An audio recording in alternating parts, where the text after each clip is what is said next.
내 가장 친한 친구의 남편, 절대 들여서는 안 되는 사람이었다. 그런데 그날 밤, 그는 내 집 초인종을 눌렀다. 그 순간부터 모든 게 무너지고 있었다. 그날 밤, 빗소리가 유난히 크게 들렸다. 창밖으로 쏟아지는 빗줄기는 마치 내 마음속 불안을 드러내는 것 같았다. 거실 조명을 켜두었지만 방 안은 왠지 낯설게 느껴졌다. 친구와의 우정은 오래된 것이었다. 서로의 비밀까지 털어놓으며 지내던 사이, 그 남편에 대해서도 자주 들었다. 성실하다, 따뜻하다, 가끔은 무뚝뚝하지만 믿을만하다, 그런 얘기들. 나 역시 그를 종종 만났지만 어디까지나 친구의 남편일 뿐이었다. 적어도 그날 밤 초인종이 울리기 전까지는. 딩동. 갑작스러운 초인종 소리에 심장이 철렁 내려앉았다. 밤 10시가 넘은 시각, 누가 이 시간에 날 찾아올까? 조심스레 인터폰을 확인하자 화면에 낯익은 얼굴이 잡혔다. 친구의 남편이었다. 비에 젖은 머리카락, 우산에 묻은 빗물, 그리고 묘하게 지쳐 보이는 표정. 나는 얼어붙은 채로 인터폰 앞에 서 있었다. 왜 내 집에? 생각할 겨를도 없이 그의 목소리가 들려왔다. 늦게 찾아와 죄송해요. 잠깐 전해드릴 게 있어서요. 나는 결국 도어락을 열었다. 철컥, 문이 열리는 순간 빗소리가 집 안으로 흘러들어왔다. 그는 우산을 접으며 멋쩍게 웃었다. 갑자기 와서 놀라셨죠? 비도 너무 세고 그냥 직접 전달하는 게 낫겠다 싶어서요.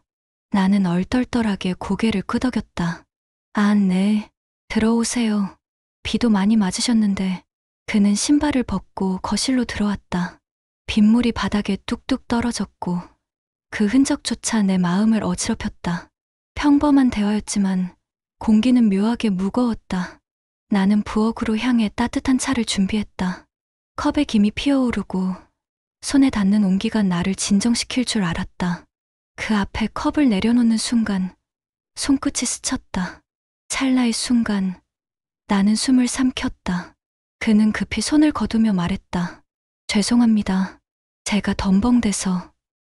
나는 억지로 미소 지었다. 아니에요. 제가 괜히 놀랐네요. 짧은 순간이었지만 심장은 이미 빠르게 뛰고 있었다. 거실에 마주 앉아 차를 마셨다. 그는 출장 중인 친구 얘기를 꺼냈다. 그 말이 끝나자 잠시 눈빛이 마주쳤다. 나는 급히 시선을 피했지만 이미 늦었다. 왜 그 눈빛이 이렇게 따뜻하게 느껴질까? 왜 오늘따라 내 안이 흔들리는 걸까? 나는 스스로를 다그쳤다. 안 돼. 그는 친구의 남편이야. 이건 선을 넘어서는 일이야. 그러나 또 다른 목소리가 속삭였다. 오늘은 비가 내리고 있어. 그냥 차 한 잔 나누는 것뿐이잖아.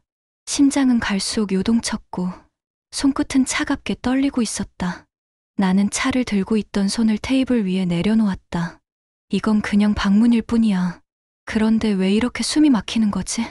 시간이 늦자 그는 자리에서 일어섰다. 이제 가봐야 할 것 같네요. 늦게 귀찮게 해서 죄송합니다. 나는 현관까지 따라 나갔다. 문 앞에서 잠시 멈춘 그는 어딘가 말하지 못한 표정을 짓고 있었다. 나는 애써 웃으며 말했다. 조심히 들어가세요. 그는 고개를 끄덕이며 집을 나섰다. 문이 닫히고 빗소리가 다시 방 안을 가득 메웠다. 나는 현관에 서서 한참 동안 움직이지 못했다. 아직도 손끝에는 그의 온기가 남아있는 것 같았다.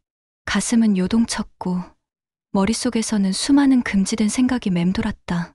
나는 스스로에게 속삭였다. 내 가장 친한 친구의 남편. 그날 밤 내 집에 찾아와 무너진 선은 이미 되돌릴 수 없었다. 그날 밤은 단순히 한 번의 방문으로 끝났어야 했다. 하지만 다시 찾아온 그의 발걸음은 내 일상을 흔들기 시작했다. 며칠 뒤 저녁, 창밖에는 여전히 비가 내리고 있었다. 빗방울이 창문을 두드리며 방 안을 더 고요하게 만들었다. 나는 책을 읽으려 했지만 한 글자도 눈에 들어오지 않았다.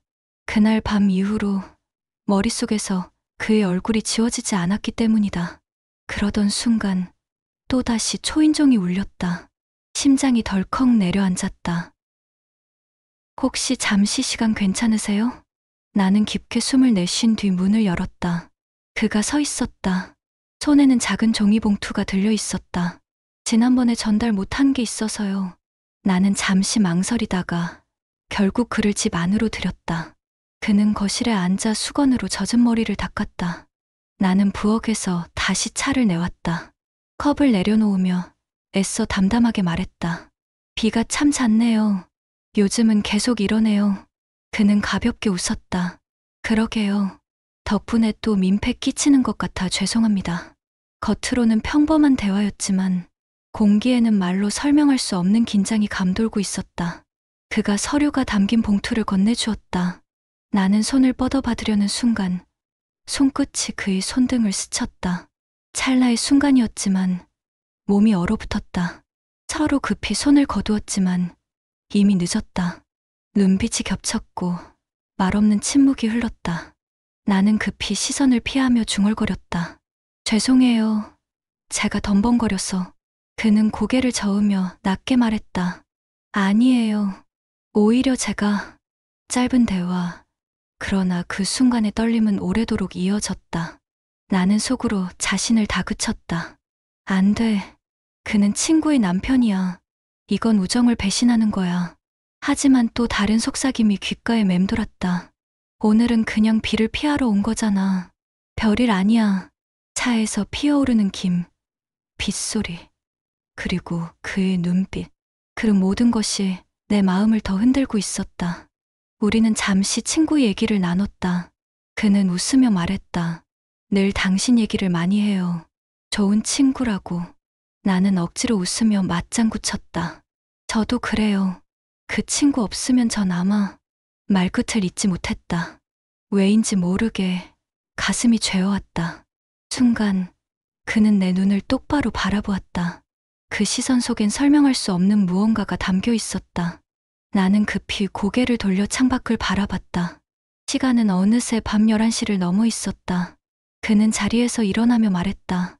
오늘도 늦게까지 민폐를 끼쳤네요. 이제 가보겠습니다. 나는 현관까지 따라 나갔다. 그가 신발을 신으며 덧붙였다. 오늘은 그냥 얘기 나누고 싶어서요. 순간 심장이 크게 흔들렸다. 나는 애써 미소 지었다. 네, 조심히 들어가세요. 문이 닫히고 거실은 다시 고요해졌다. 하지만 내 안은 폭풍처럼 흔들리고 있었다. 나는 소파에 앉아 한참 동안 움직이지 못했다. 아직도 손끝에는 그의 온기가 남아있는 듯했고 가슴은 그 순간의 시선에서 벗어나지 못했다. 내 가장 친한 친구의 남편. 그날 밤 내 집에 찾아온 순간은 우연을 가장한 채 내 삶을 흔들고 있었다. 우린 계속 우연이라 둘러댔다. 하지만 반복된 방문과 스친 손끝은 더 이상 우연이 아니었다. 그리고 그날 밤 폭우와 정전 속에서 감춰왔던 고백이 터져 나오고 말았다. 며칠 뒤 하늘은 무너져 내리듯 비를 쏟아내고 있었다. 창문에 부딪히는 빗방울 소리는 요란했고 천둥이 밤하늘을 가르며 울려 퍼졌다. 나는 소파에 앉아 있었지만 마음은 도무지 진정되지 않았다. 그날 이후 그의 모습이 머릿속에서 사라지지 않았다. 컵을 건네던 순간 손끝에 남은 온기, 눈빛의 떨림, 잊으려 할수록 더 선명해졌다. 그리고 그때 초인종이 울렸다. 나는 심장이 쿵 하고 내려앉는 소리를 들었다. 인터폰을 확인하니 또 그가 서 있었다. 비에 흠뻑 젖은 모습, 우산조차 제 역할을 못한 듯했다. 그가 집 안에 들어서자마자 천둥 소리와 함께 불이 꺼졌다. 정전이었다. 나는 허둥지둥 서랍에서 작은 초를 꺼내 불을 붙였다. 거실은 촛불 하나로 겨우 밝혀졌다. 희미한 불빛 아래서 본 그의 얼굴은 낯설면서도 이상하게 익숙했다. 비에 젖은 셔츠는 어깨에 달라붙어 있었고 그 위로 그림자가 흔들리고 있었다. 혼자 있어서 무섭진 않으세요? 그가 낮게 물었다. 나는 떨리는 목소리로 답했다. 괜찮아요. 그냥 오늘따라 조용하네요. 하지만 내 심장은 폭우보다 더 요란하게 뛰고 있었다. 따뜻한 물이 담긴 컵을 내밀었다. 그리고 또다시 손끝이 겹쳤다. 이번엔 아무도 손을 거두지 않았다. 숨이 막히는 듯한 정적이 흐르고 심장이 내려앉는 소리가 귀를 울렸다. 나는 용기를 내어 속삭였다. 이런 거 더는 우연이 아닌 것 같아요. 그의 눈빛이 크게 흔들렸다. 그리고 낮은 목소리가 흘러나왔다. 맞아요. 저도 그렇게 생각했습니다. 그는 잠시 눈을 감았다가 다시 나를 바라보았다. 처음엔 그냥 친구의 아내일 뿐이었어요. 하지만 시간이 갈수록 당신이 자꾸 눈에 들어왔습니다. 그 말은 칼처럼 내 가슴을 베었다. 숨이 막히고 눈물이 고였다. 나는 떨리는 목소리로 고백했다. 저도 안 된다는 걸 알면서도 흔들렸어요. 순간 촛불이 크게 흔들렸다. 창밖 폭우가 거세게 몰아쳤다. 그리고 우리 둘만의 침묵 속에서 모든 게 무너지고 있었다. 그가 천천히 몸을 기울였다. 숨결이 겹쳤다. 나는 눈을 감았다. 그리고 우리의 입술이 닿았다. 짧지만 치명적인 순간, 뜨겁고 애절하며 죄책감으로 가득한 입맞춤. 나는 거부하지 못했다. 오히려 내 안에 깊숙이 묻어두었던 갈망이 깨어났다. 안 돼. 그는 친구의 남편이야. 그런데 왜 이렇게 따뜻하지? 입술이 떨어진 뒤 나는 얼굴을 두 손으로 감쌌다. 안 돼요. 이건 잘못된 거예요. 목소리는 떨렸고 눈물은 눈가에 맺혔다. 그는 숨을 몰아쉬며 고개를 저었다. 알아요. 그런데 이미 늦었어. 당신을 보고 있으면 멈출 수가 없어. 그 말은 내 마음을 무너뜨렸다. 나는 차갑게 떨리는 손끝을 꾹 쥐었다. 이건 죄였지만 동시에 나를 살게 하는 떨림이었다. 창밖 폭우는 멈출 기미가 없었다. 거실 창문에 비친 내 얼굴은 눈물로 얼룩져 있었고 눈빛은 흔들리고 있었다. 나는 속삭였다. 내 가장 친한 친구의 남편. 그날 밤 내 집에 찾아와 드러난 고백은 결국 내 삶을 무너뜨리고 있었다. 우린 고백을 감추기로 했다. 아무 일 없었던 것처럼 웃기로 했다. 하지만 균열은 일상 속에 스며들었고 나는 점점 무너져 갔다. 그날 밤 이후 우리는 서로에게 아무 일도 없었다는 듯 행동했다. 나는 다시 일상으로 돌아갔다. 친구와 만나 웃으며 대화를 나누고 평소처럼 메시지를 주고받았다. 하지만 모든 순간이 예전과 같지는 않았다. 친구의 눈을 똑바로 마주할 수가 없었다. 그녀가 웃을 때마다 그 뒤에서 흔들리는 내 마음이 들킬까 두려웠다. 며칠 뒤 친구 부부가 내 집에 찾아왔다. 평범한 저녁 식사였다. 식탁 위에는 웃음과 대화가 오갔고 겉보기엔 아무 문제도 없어 보였다. 그러나 반찬을 건네던 순간 그의 손끝이 내 손을 스쳤다. 순간 심장이 요동쳤다. 나는 얼른 손을 거두며 숟가락을 떨어뜨릴 뻔했다. 괜찮아? 친구가 걱정스레 물었고 나는 억지로 웃었다. 그냥 손이 미끄러졌어. 하지만 나는 알고 있었다. 그 짧은 스침 하나가 내 삶을 얼마나 무너뜨리고 있는지. 식사 후 셋은 거실에 앉아 대화를 이어갔다. 친구는 남편과 함께 나눈 일상을 즐겁게 이야기했다. 나는 맞장구를 치며 웃었지만 눈빛은 자꾸만 그에게 끌렸다. 순간 시선이 겹쳤다. 나는 급히 고개를 돌렸지만 이미 늦었다. 심장은 쿵 하고 내려앉았고 숨이 막혔다. 그는 아무렇지 않은 표정으로 대화를 이어갔지만 그 짧은 눈빛 교환은 모든 걸 말해주고 있었다. 우린 둘 다 알고 있었다. 아무 일 없던 척하는 이 순간조차 이미 균열이 깊어지고 있다는 걸. 친구가 전화를 받으러 방으로 들어간 사이 나는 부엌에서 설거지를 하고 있었다. 뒤에서 발소리가 들렸다. 그가 다가와 조용히 접시를 건네며 낮게 말했다. 오늘은 위험했네요. 나는 숨을 삼켰다. 부디 제발 아무 일도 없는 것처럼 해요. 그는 미묘하게 웃으며 속삭였다. 너도 알잖아. 이제 되돌릴 수 없다는 걸. 그 순간 손끝이 다시 스쳤다. 나는 서둘러 손을 거두려 했지만 이미 심장은 격렬하게 흔들리고 있었다. 거울 앞에 서서 나는 스스로를 바라보았다. 겉으로는 평범한 미소였지만 눈빛은 흔들리고 있었다. 친구와 웃으며 대화하는 내가 동시에 그녀의 남편과 균열을 키워가는 나. 나는 속으로 속삭였다. 이건 잘못이야. 그런데 왜 이렇게 숨이 막히지? 왜 이렇게 그를 찾고 있는 거야? 밤이 깊어지자 창밖에서 다시 빗방울이 흩날리기 시작했다. 나는 창문에 기대어 눈을 감았다. 겉으로는 평온한 듯 흘러갔던 하루. 하지만 내 안의 균열은 점점 커지고 있었다. 내 가장 친한 친구의 남편. 그날 밤 드러난 고백은 일상 속에서도 나를 무너뜨리고 있었다. 겉으론 아무 일 없었다. 나는 웃었고 친구도 웃었다. 하지만 그의 눈빛은 감춰지지 않았고 결국 그날 밤 모든 비밀은 드러나고 말았다. 아침 식탁 위 햇살은 평화롭게 쏟아지고 있었다. 친구는 밝은 얼굴로 나를 바라보며 말했다. 요즘 잘 지내? 우리 언제 같이 여행 가자. 나는 억지로 웃었다. 좋지. 시간 맞춰보자. 하지만 내 손은 떨리고 있었다.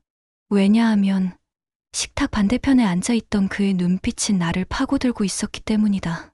우린 서로 눈을 피했지만 이미 균열은 감출 수 없었다. 그날 오후 3시 함께 드라마를 보고 있었다.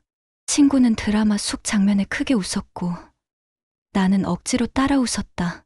그 순간 옆에 앉아있던 그의 시선이 내게 닿았다. 짧고 은밀한 눈빛. 나는 온몸이 굳어버렸고 눈을 돌렸지만 심장은 요동치고 있었다. 언제까지 이렇게 숨길 수 있을까? 내 안에서 불안이 커져갔다. 저녁 무렵 친구가 전화를 받으러 방에 들어간 사이 나는 부엌에서 설거지를 하고 있었다. 뒤에서 다가오는 기척. 그가 조용히 접시를 건네며 낮게 속삭였다. 오늘 너무 위험했어요. 나는 숨을 삼켰다. 제발 이제 그만해요. 아무 일도 없는 것처럼 해요. 그는 잠시 눈을 감았다가 다시 나를 바라봤다. 그럴 수 없어요. 나는 이미 멈출 수 없어요. 그 순간 우리의 손끝이 겹쳤다. 나는 황급히 손을 거두려 했지만 이미 늦었다. 심장은 차갑게 떨리며 무너져 내리고 있었다. 그날 밤 그는 다시 내 집을 찾아왔다. 비가 내리고 있었다. 문 앞에 서 있던 그는 젖은 모습으로 나를 바라보며 말했다. 더는 숨길 수 없어요. 나는 두려움에 떨며 고개를 저었다. 안 돼요. 이건 잘못된 거예요. 우리 멈춰야 해요. 그는 흔들리는 목소리로 속삭였다. 당신도 알잖아요. 이미 늦었다는 걸. 그리고 바로 그 순간 현관문이 열리며 내 친구가 들어섰다. 우산을 접으며 고개를 들던 그녀의 눈빛이 우리를 스쳤다. 시간이 멈춘 듯 세 사람의 시선이 교차했다. 나는 숨이 막혔다. 입술은 떨리고 온몸이 굳어버렸다. 친구의 얼굴은 충격으로 얼어붙어 있었고 그의 눈빛은 두려움과 체념으로 가득 차 있었다. 나는 속으로 절규했다. 아니야, 이렇게 될 줄 몰랐어. 감출 수 있을 거라 생각했어. 하지만 결국 드러나고 말았어. 창밖에선 여전히 비가 내리고 있었다. 나는 무너져 내리는 심장으로 속삭였다. 내 가장 친한 친구의 남편. 그날 밤 내 집에 찾아와 드러난 비밀은 결국 내 삶을 무너뜨리고 있었다.